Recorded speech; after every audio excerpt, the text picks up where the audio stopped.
Hey, what is up you guys? My name is Sam and welcome to TechRad.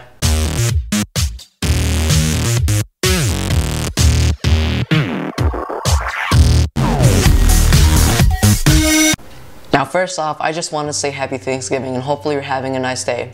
So I decided to make a new series for this channel and call it Tech Talk with Rad. And in this series we're going to be talking about the latest tech and news. And hopefully this series does good because I'm going to be doing it on a daily basis.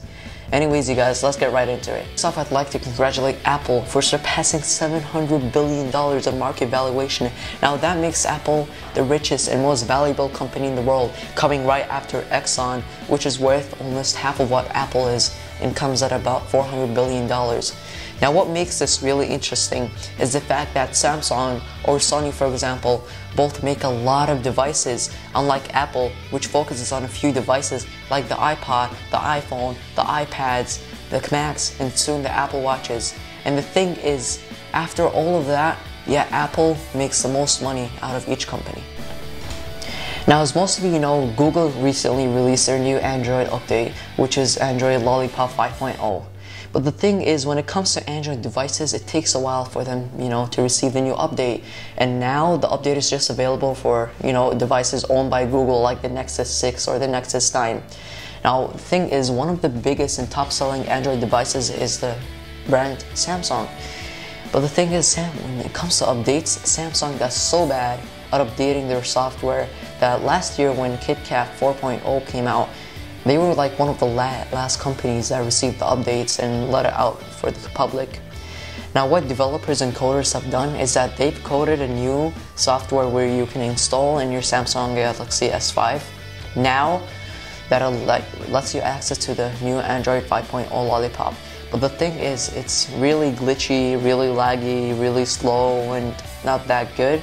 But you still receive all the animation and the new colors and the new coding and everything. And yet, on top of that, you can still SMS, connect to the Wi-Fi, and call people, which is good, but bad at the same time since it's going to be slow and you're not going to be used to it. Now, if you want to install the software, I'm going to leave a link down below in the description box. And if you'd like to install it, again, this is only available for the Samsung Galaxy S5.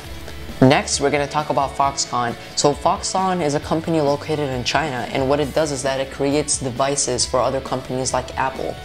Now, what's interesting about this is that Foxconn recently just spent $2.6 billion on creating a brand new company, specifically to make screens for Apple. Now, this is weird because, people think that they built this company to make Sapphire screens, but the thing is, Apple don't need Sapphire screens anymore. They got all their Sapphire screens from GT Advance to make their Apple Watches, which has been confirmed, by the way. But the thing is, GT Advance and Apple have not been doing well lately. They've been arguing and everything, so GT Advance decided to sue Apple and they stopped making screens for them and everything. Now the thing is, Apple got most of their Sapphire already for the Apple Watches. But the weird thing is that why would they spend so much money in creating a brand new company for no reason just to make Sapphire screen if they already have a whole bunch? Now this indicates that just maybe the next generation iPhone, which is the 6S or maybe the 7, which is coming in late 2015, might have Sapphire screen displays next year. Next, we're going to talk about tablets. Now tablets are devices that's been around for a long time. In fact, they've been around from 2002. But just last year, they've been doing so good. I mean, the sales have increased by 52%. But this year, they've been doing so bad that they dropped to 7.5%. Again, 7.5%. That is really bad. Now, the thing is, tablets don't sell anymore because a lot of people already have tablets and they think that there's no need to spend money every single year for earning a new one or buying a new tablet because, every year a new tablet is released by the companies. But the thing is, tablet makers are not solving this problem. And I think in order to solve this problem, they have to do something called bring in your tablet and they'll give you an upgrade. An example would be like if you have the old iPad Air model which came out last year, you could come into an Apple store, give them this iPad, and then pay them from around $100 to $200 depending on how much damage the iPad had. And they'll give you the next generation iPad Air, which is the iPad Air 2.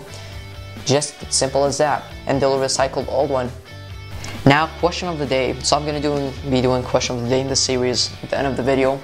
And to answer this video, you can tweet me or write it in my Facebook, or best of all, comment down below in this video.